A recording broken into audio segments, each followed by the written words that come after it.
Alright, so I decided I was going to do a somewhat quick tutorial on how to play Scoundrel at an endgame level. This is like take 3, which is already too many for me, and I really want to go to sleep, so let's try to get this over with, shall we? Alright, so starting off, I'm going to assume that you know how the class functions, like you know what a charge shot is, you know what the cards do. If you don't, play around, do the tutorial, ask me in game, check the class info in the back of the book. I can help you there, but this isn't really what the video is going to be about.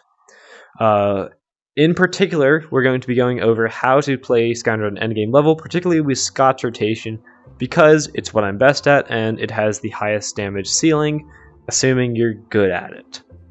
Alright, so let's start.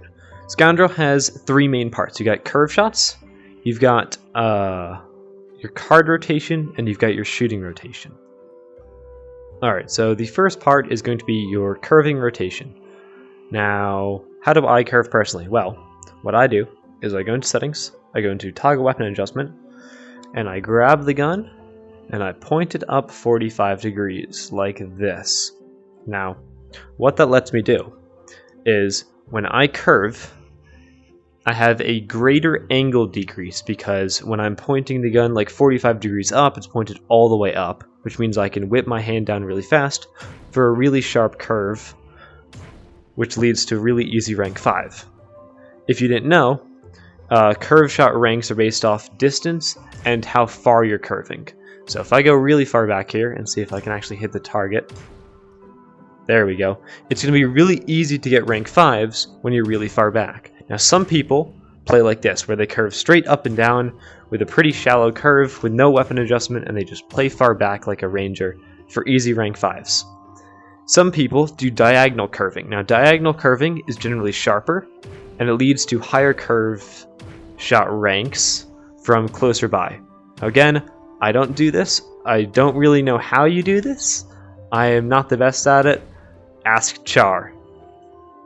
Now, what I personally do, if you're doing it like me, you're curving from close by with just sharp movements, fast movements, pointing the gun pretty much straight up and bringing it down as you level the gun out. Now, if you don't mess up, you should be getting rank shots relatively consistently, depending on how awake you are. Alright, so the second part that we're going to be going over, we'll do shooting rotation first. Let's get rid of these cards. So, shooting rotation. Shooting rotation is based off of 3 things. Now, you want to proc Tilesets, you want to keep your bullets at the center of the chamber so you don't over regen bullets and lose DPS, and you want to keep a rank shot on the boss at all times. So, here's how it works. Charge curve, charge shot shot, charge shot 2 shots, charge shot shot. So, that's charge curve, charge shot 1 extra shot, charge shot 2 extra shots, charge shot 1 extra shot. Alright, now what that's going to do is it'll keep your bullets around the center of the gun, assuming you are releasing the trigger at the earliest possible moment when you begin to see the gun glow. Like so. So I'm going to do this in practice, and here's how it should look. I might miss a curve shot. I'm tired. Don't fault me for it. I don't when I'm awake. Trust me. I swear.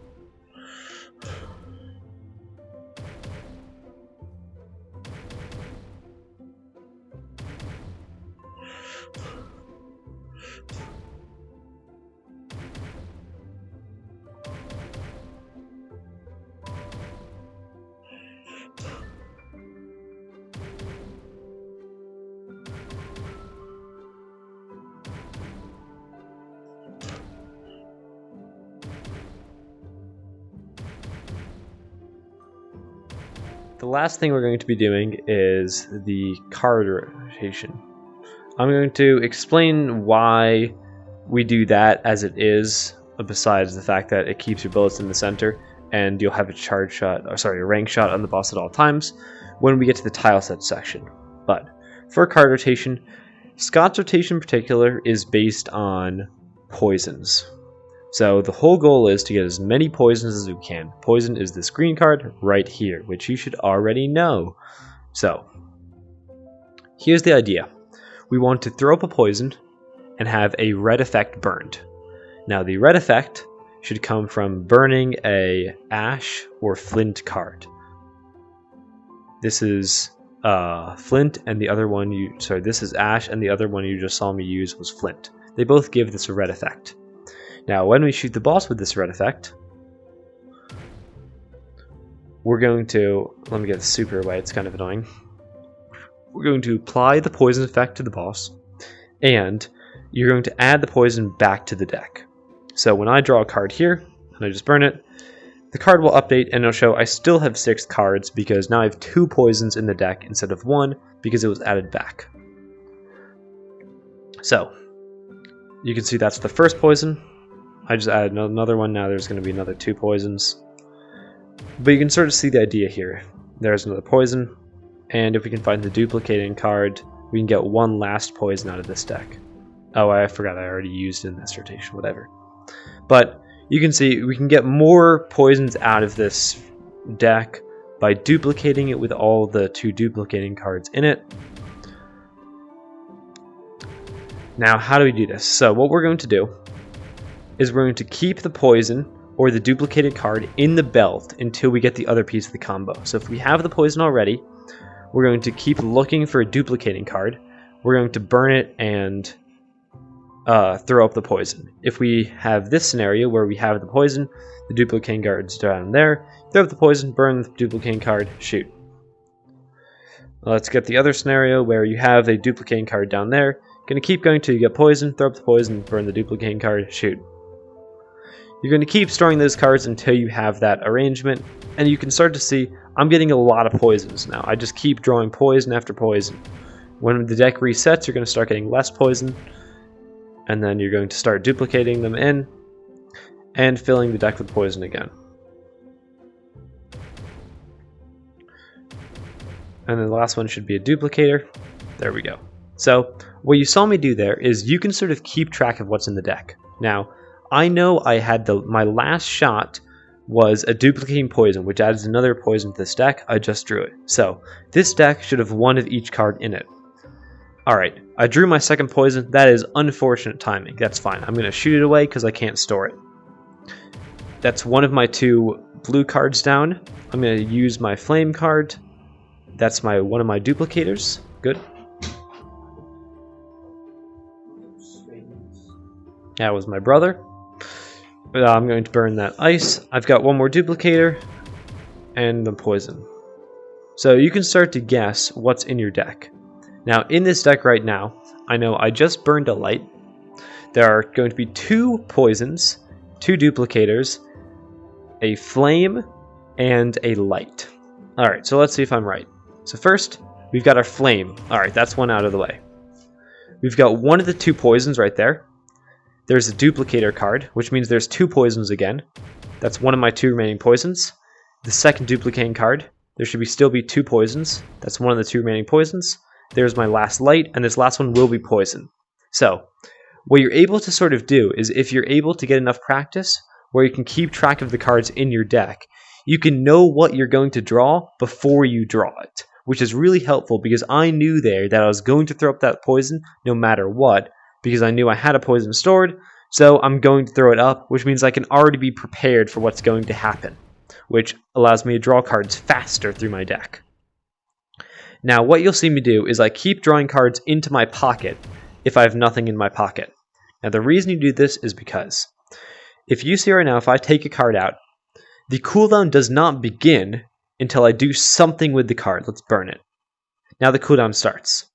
If I just keep pocketing things, the cooldown will start as soon as possible, right? Which means I'm drawing the most cards I can. So what the idea is you draw a card, you pocket it. If I draw a card that isn't one of my combo pieces, while I'm charging my next shot, I can think about what to do with it and decide if I'm going to throw it up, if I'm going to burn it, or if I'm going to keep it in my pocket. Once there is a combo piece, you can no longer do this trick, which means you're just going to have to react based on just whatever your reaction speed is. and I messed up because my triggers are bad because they're old. And then that glitch happens sometimes too, where it throws up and burns at the same time. Yeah, whatever. Orbus is a fun game. So, what you should be doing with every card. Now, if you ever see a light or an ice, you burn it.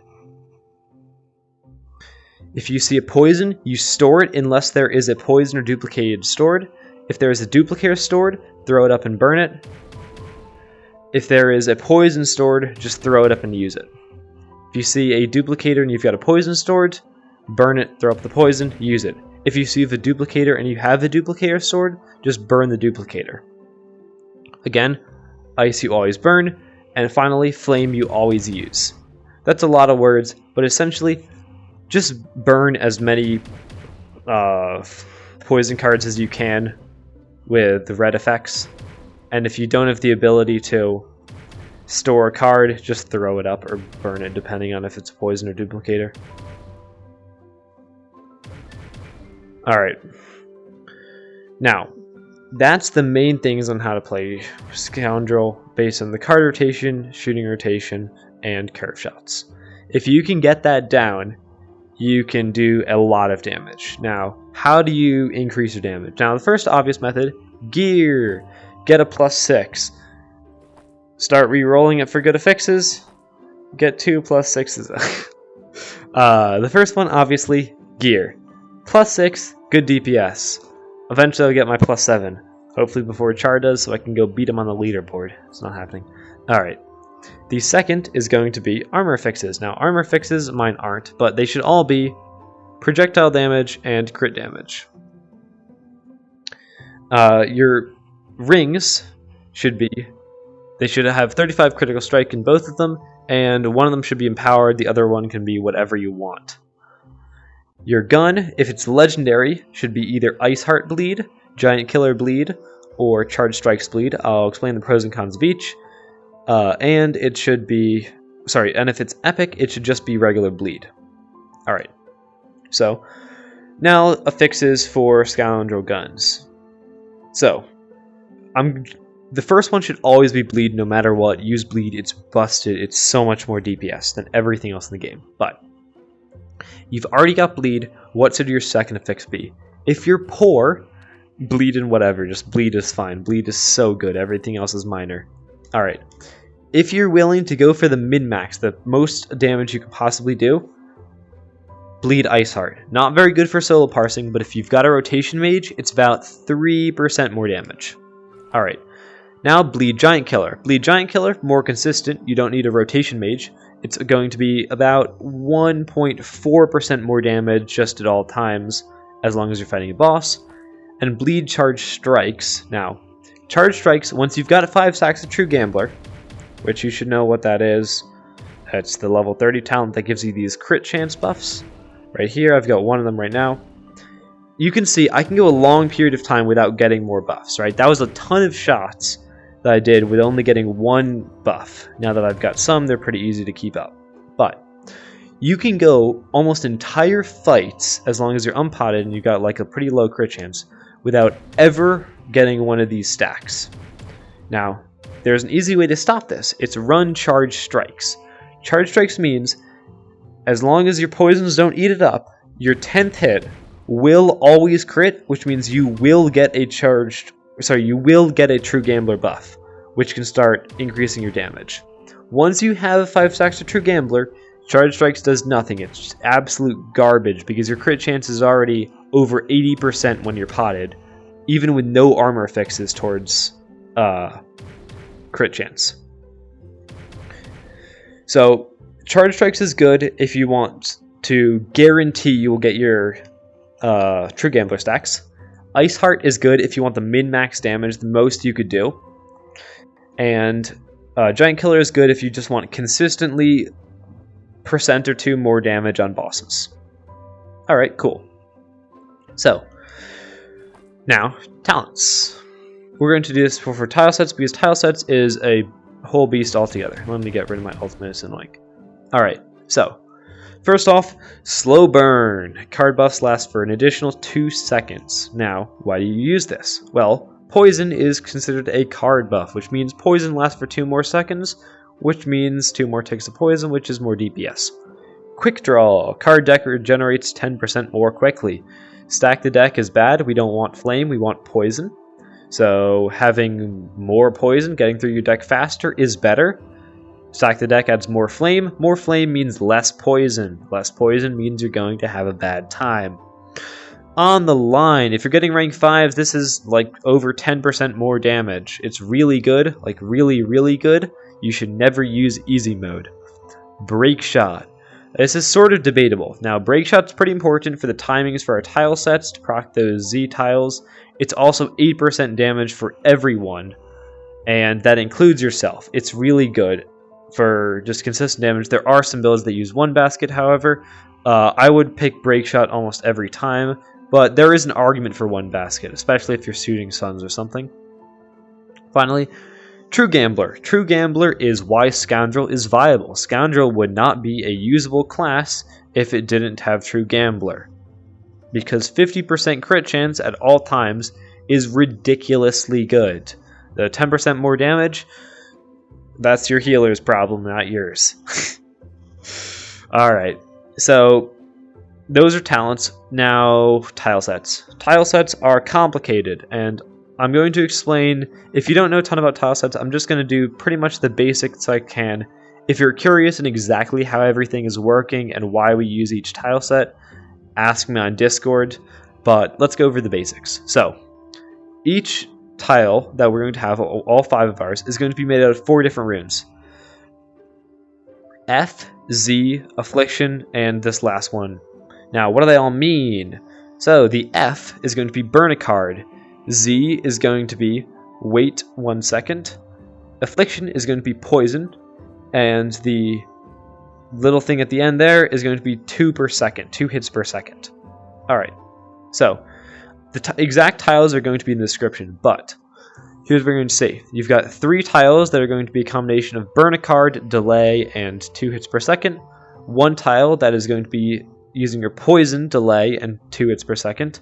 And the last one that's going to be burning a card, poison, and delay, and 2 hits per second, a 4 set of tiles. So, how does this work? Now, the charge shot part of the rotation is what's going to be mainly proccing your tiles.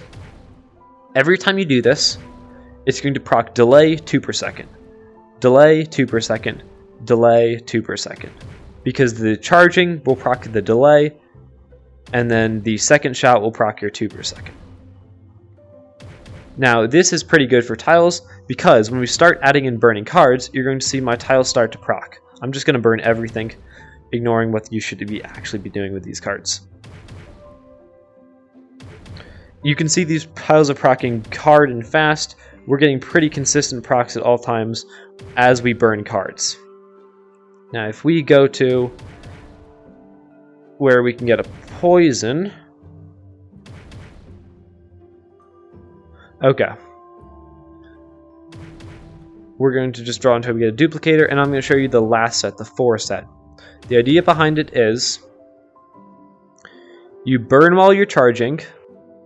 So, oh, that was some crazy lag spike. I hope I didn't lose the recording. Alright, we good. Alright, so you're playing the game, you're doing the rotation as normal. You get this card. You burn it, you proc that, you finish the rotation. That's going to proc your 4 set. Now, how it works is you're going to burn a card, have a delay. The delay will be proc by your charge shot.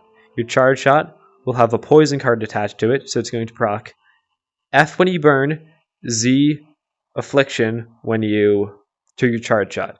Your follow shot will proc your 2 hits per second, which is going to proc the long 2 hits per second tile. What I see some people doing is they do charge shot 2 shots, charge shot 2 shots, which is a rotation.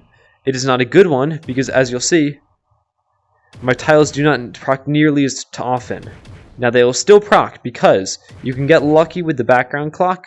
I'll explain more about if you ask me on Discord. But it is a less consistent way of proccing tiles. Do not do it if you can help it. But that's essentially the idea behind the tiles. Whenever you burn cards, you're going to be getting those Fs, Zs, 2 hits per second combos. Whenever you use your poisons, you're going to get your Fs, 2 hits per second combos, and weights. That's the general idea just behind all of our tiles. Alright. That's most everything that I would say that you really need to know about Scoundrel if you're going to get into playing it at an endgame level, hitting those high numbers. So, in the description, I'm going to post a written up form of all of this. I'm also going to give a couple helpful links. I'll put my Discord in there if you want to message me about any questions you have. Names for spades, you probably know me. If you're playing this game, we're a small game. Written up version is going to be in the description. Tilesets are going to be in the description. I'm probably going to post a link to one of my 100k plus parses if you want to see it all in action for 2.5 minutes. And that's pretty much it. I'm over, finally. I'm going to sleep.